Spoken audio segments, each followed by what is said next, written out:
Give me that old-time religion. Give me that old-time religion. Give me that old-time religion. Lord, it's good enough for me. Good evening, ladies and gentlemen. Johnny Cash, welcome you to church tonight. That little video montage, that's what ADHD looks like on a Thursday morning when you're supposed to be writing your sermon for about 4 hours. So I don't know if that resonated with any of you, any of that imagery. It sure did with me when I went down that rabbit trail. We are looking at religion tonight. Is that a bad word? 40 years ago, they're singing about giving me that old-time religion, so they didn't think so. 40 years ago, that was that. 20 years after that, the sentiment changed to losing my religion. And so is it good or is it bad? And if that was 20 years ago, we were losing our religion, where are we 20 years now later after that? Is it completely lost? We're in a new series, obviously titled Losing My Religion. It's going to be 2 weeks. I'm preaching both of them. They're going to be our 2 weeks leading to Easter. If you didn't know that, Easter is in 2 weeks from this weekend. My name is Brian Culbertson. I think most of you know me. I am one of the pastors here. You may not know that REM, who sang that song, is my absolute favorite band, has been since the mid-'80s. I say I discovered them before everybody else, so it's one of those special bands for me. They got big when that song, Losing My Religion, came out, and then all of a sudden everybody loved REM. Per the band, though, that song, Losing My Religion, actually has nothing at all to do with religion. They say that losing my religion is a Southern expression, they're from Georgia, that means being at the end of your rope. And so Michael Stipe, the lead singer of the band, he said it was a love song. You know, he wasn't getting the love returned, and so he was at the end of his rope. He was losing his religion on trying to love this person. Religion. I don't know what the song's about. That could be a farce. So maybe it's a love song and it's metaphoric. Maybe it's about religion. Either way, I think it works for this series because I think most of us, at least here in this church at Refuge, have lost our religion with religion. We've tried to love it, only to realize it doesn't return those feelings, mostly just the opposite. Now, it doesn't take a great historian to know the pain and the suffering that religion has brought upon our planet since Jesus. Just going to give you a quick history lesson here of some of the worst events in human history brought about by not just religion, but the Christian religion. Let's go back to the 11th and 13th century, the crusades. These were military campaigns sanctioned by organized religion to reclaim the Holy Land. It's periods marked by widespread violence against Muslims and Jews and even Christians. Just a terrible point in human history. We have the Spanish Inquisitions. That was around the 15th century and the next 100 years or so after that. It was the Christians' attempt to root out biblical heresy in the name of religious purity. And so they would hold tribunals and they would severely torture people, and there were many, many executions. Let's come on over across the pond into our own country, the witch hunts. They actually started in Europe, if you didn't know that. Those witch hunts came across to North America with the early settlers. Tens of thousands of people, mostly women, executed because of fanatical religious fear. Of course, who can forget how religion selectively chose Bible passages to justify the most heinous period in American history, the enslavement and transportation of Africans, and then later hid behind religion to justify continued discrimination after they were made free. On NPR, I've been watching Holocaust in America. It's an older series, a Ken Burns documentary, and it's really just showing the Holocaust through the eyes of Americans and our involvement with it. And it's interesting watching this. While we, obviously, Americans did not carry out the Holocaust in the name of Christianity, many American Christians in the 20s and 30s and 40s either supported the Nazi cause outright. There was a big event at Madison Square Garden, sold out for 3 days in a row, supporting what was happening in Germany. Or most American Christians were simply apathetic to the genocide of 6 million Jews and other undesirables. Many of the ugliest periods in our nation have been influenced or exacerbated by religion. Colonialism, religious exploitation. We came and took the indigenous people's land. We tried to convert them to Christianity or death. Of course, we know about conversion therapy in this church and the modern practice rooted in religious ideology.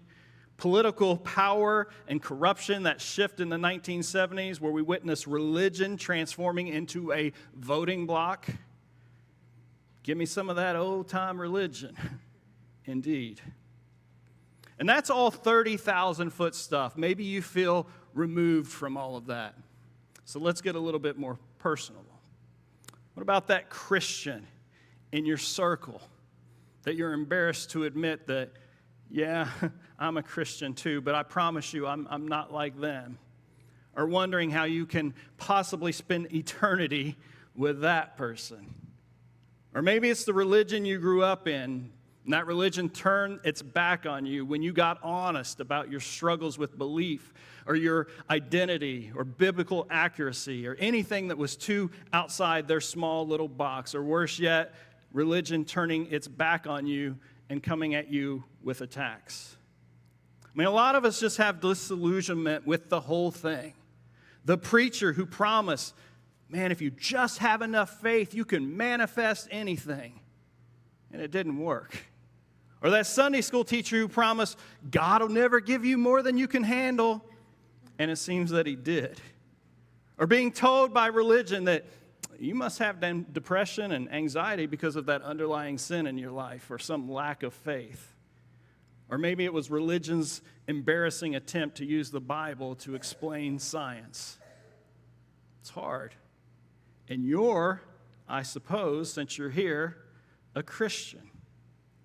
And so what about those outside of our faith? Why on earth would they ever want anything to do with Christ and his people? And so if you find yourself struggling with religion tonight, know this. So did Jesus. And so we're going to turn to his word. Luke chapter 6, verse 1. This was your homework for the week if you read along. And Luke writes this. He says, one Sabbath day, as Jesus was walking through some grain fields, his disciples broke off heads of grain, rubbed off the husk in their hands, and ate the grain. But some Pharisees, that's code for really religious dudes, some Pharisees said, why are you breaking the law by harvesting grain on the Sabbath? Jesus replied, haven't you read in scriptures what David did when he and his companions were hungry? He went into his house of God and broke the law.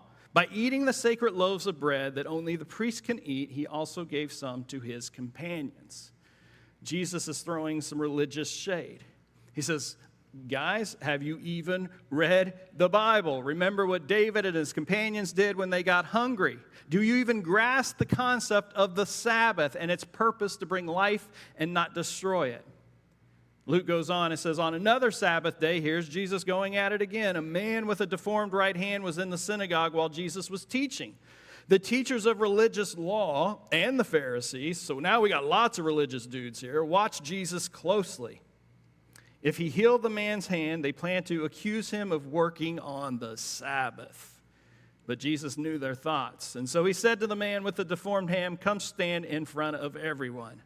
And then Jesus said to his critics, I have a question for you. Does the law permit good deeds on the Sabbath, or is it a day for doing evil? If this is a day to save life or destroy it. He looked around them one by one, and then he said to the man, hold out your hand. So the man held out his hand, and it was restored. Verse 11, at this, the enemies of Jesus were wild with rage and began to discuss what to do with him.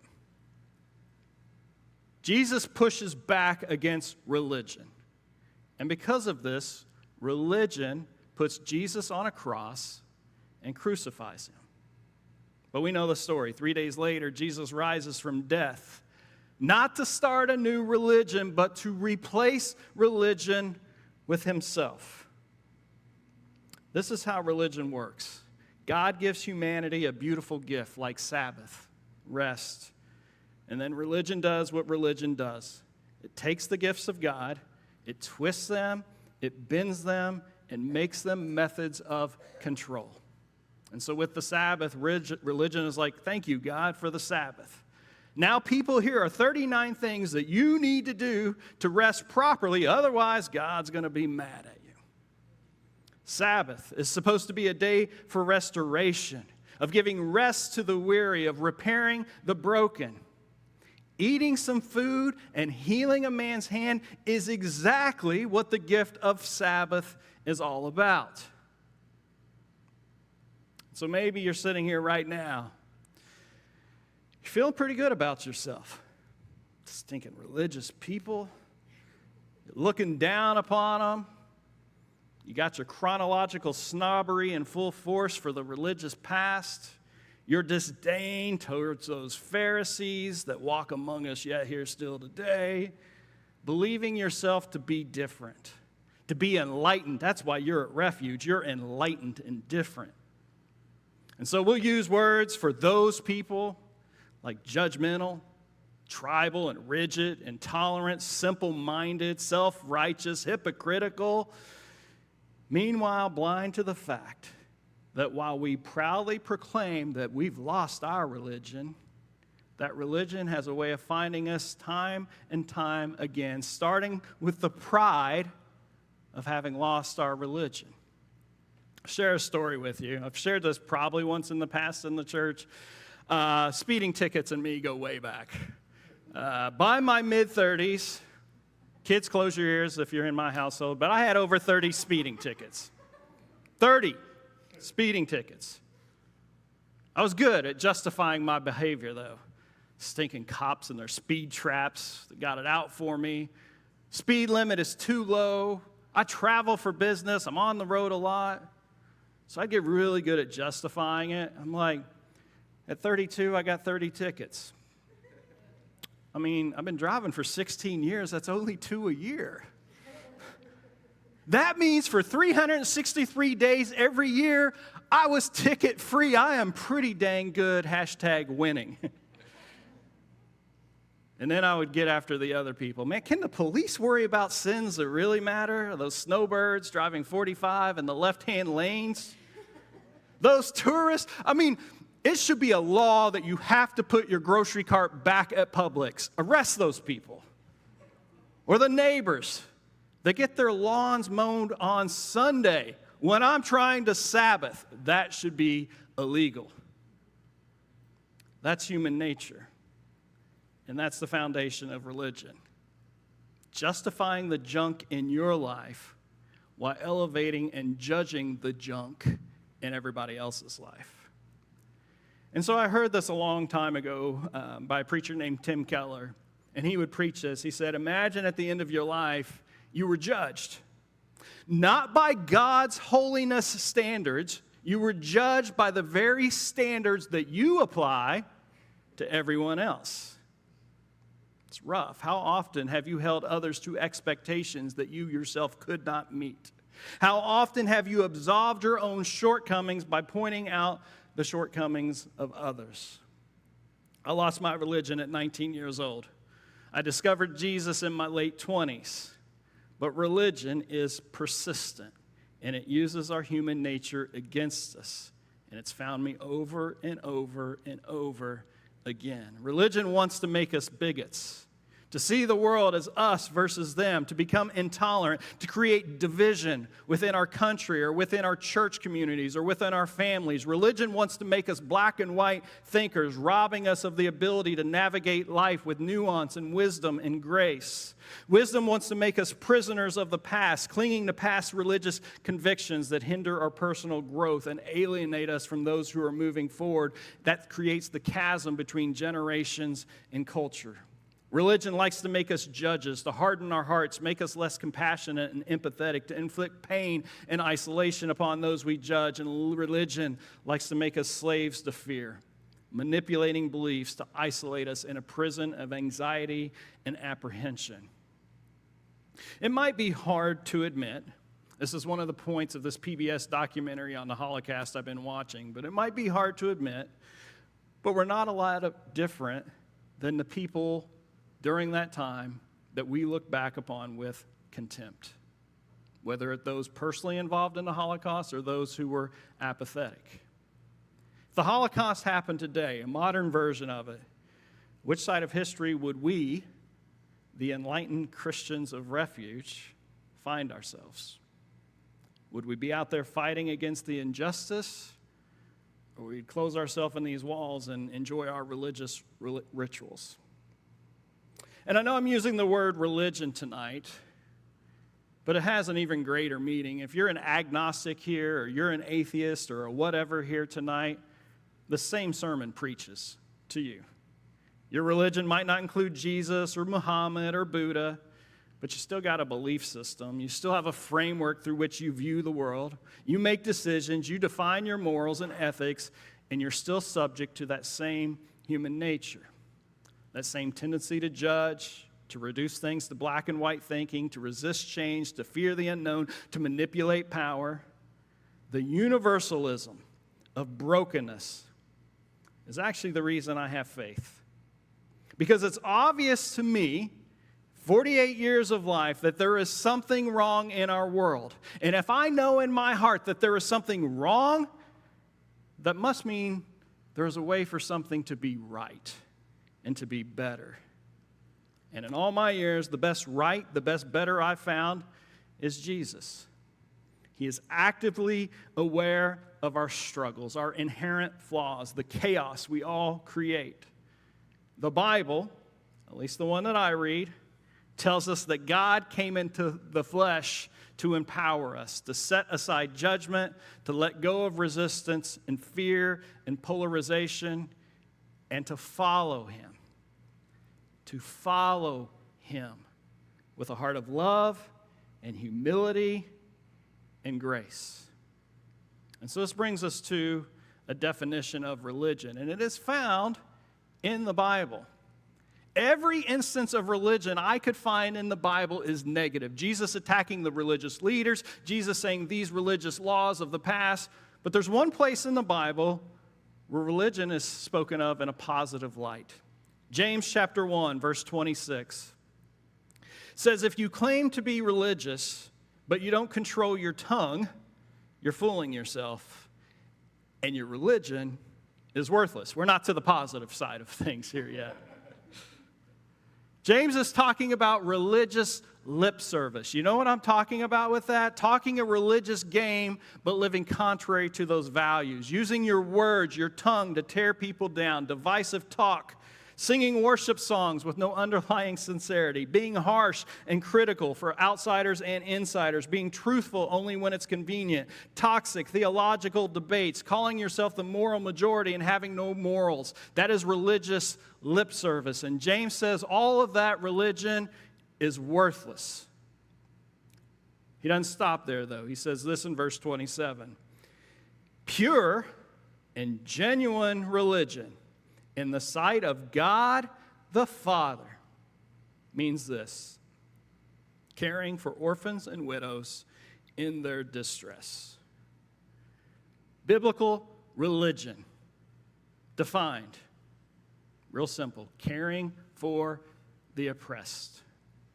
Susan Cottrell, you should write that name down, has some amazing books, amazing blogs, and good Twitter poster person. She posted this recently. She said, before religion made it all about what we believe, Jesus was all about how we love. The disciples were hungry, so Jesus loved them by feeding them, going against the religious leaders of his day. A man needed healing, so Jesus loved him by healing him, contrary to the supposed religious doctrine of the day. Easter's in 2 weeks, and we can invite everyone in Southwest Florida, and we can put on a great show. And we can tell them all about how much Jesus loves them, that he came and he died and he was resurrected, and because he lives, you can have life after death. Telling people that Jesus loves them is good, and it's true, but showing people that you love them is what can transform hearts. James says pure and genuine religion in the sight of God the Father means providing for the orphan and widow. Pure and genuine religion is doing an Easter egg hunt at Pine Manor and showing those kids that they are loved. Bring your stinking Easter eggs, folks. We need more of those.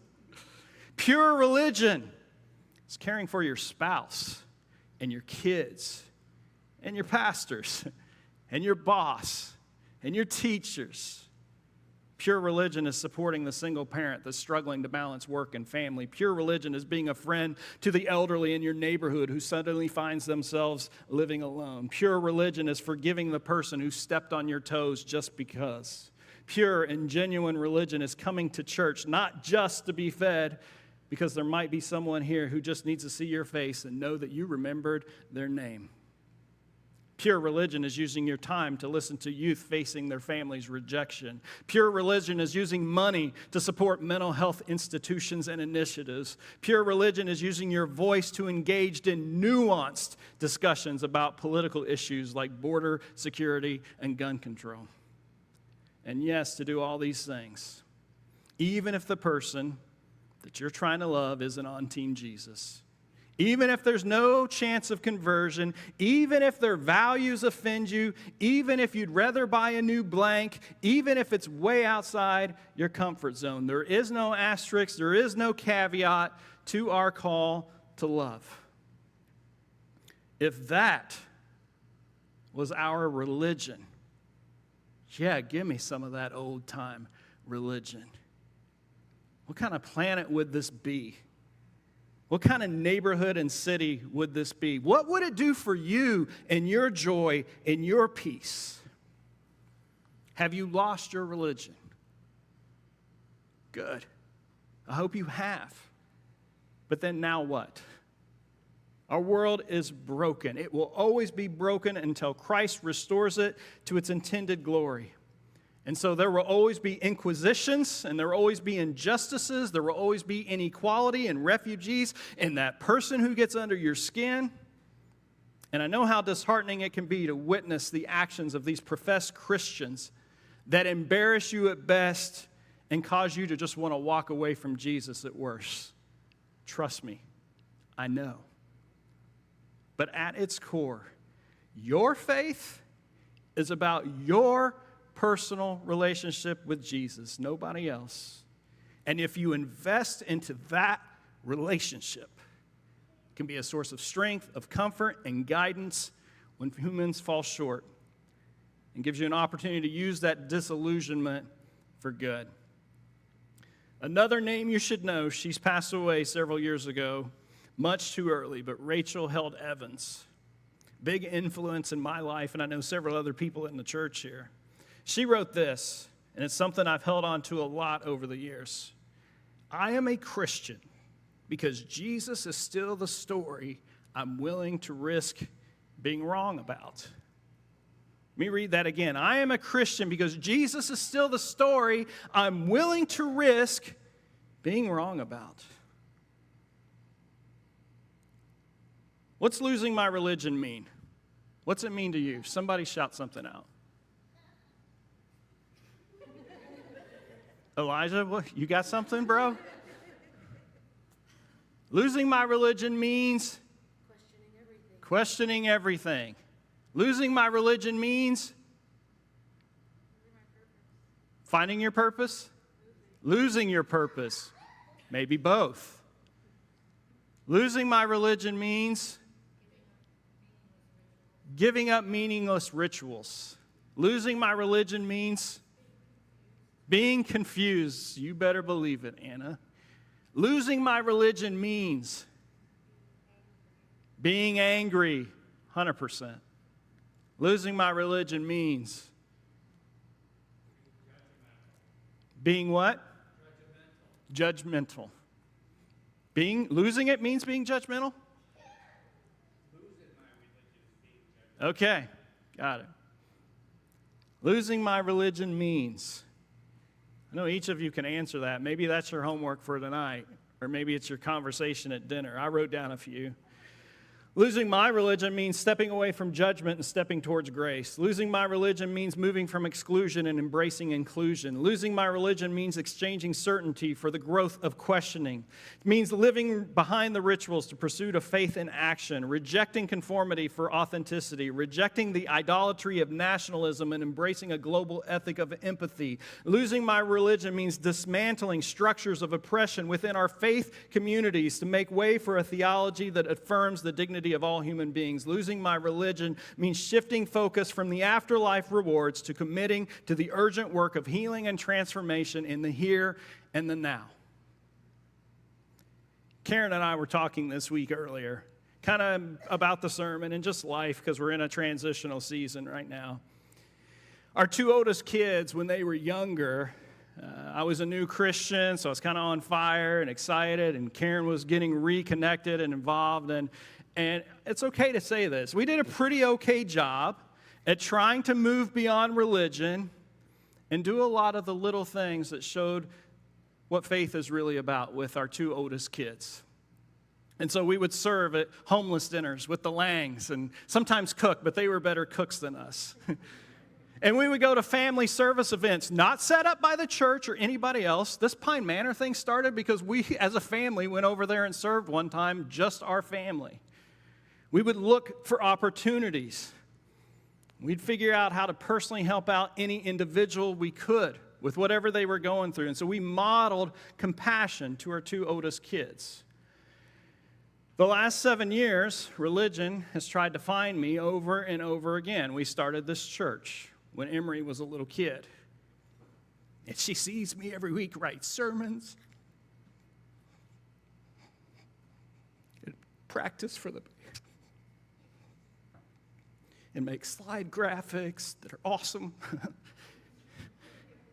And then I would complain about the people who would leave the church. I would complain about the people in the church. I would try to control things. I'd be angry about things for days.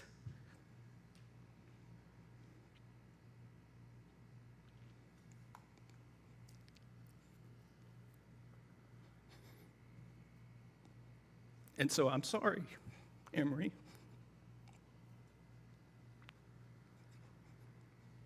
I showed you religion, but not a faith modeled after the love and compassion of Christ. And I'm committing to do better now. I didn't expect that. You saw in the emails this week the pastor picks. I was the featured one with the terrible picture from back when I was a Mormon, apparently. Nicole reaches out and she asks, what your favorite things are. And I'm like, I should have said I love the movie Pulp Fiction and The Matrix. Those are my number one, number two. Justin is here because I love the movie Pulp Fiction, apparently. If you know the movie, okay, show of hands, who's never seen that movie? Just curious. Get out. I don't want to give too many spoilers away because you should watch the movie. But Morpheus, one of the characters in the movie, offers Neo, the hero of the movie, who's living in the Matrix, 2 pills. One pill is red, one pill is blue.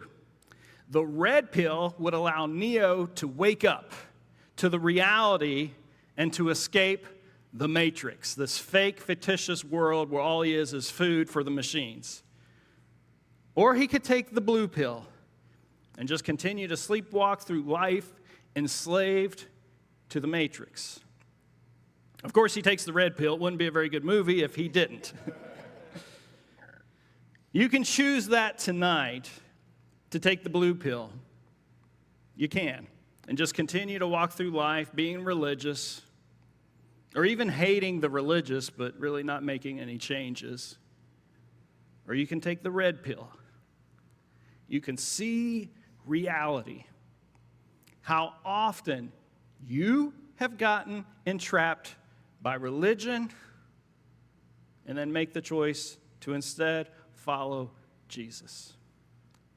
Won't give too many spoilers away, but in the movie, when Neo wakes up from the Matrix, it's awful. He's got things connected to him, and it's dark, and it's cold, and all they can eat is slop. Food doesn't taste good. There is no color. It's grim. It's dark, because now he is living in the apocalyptic real world.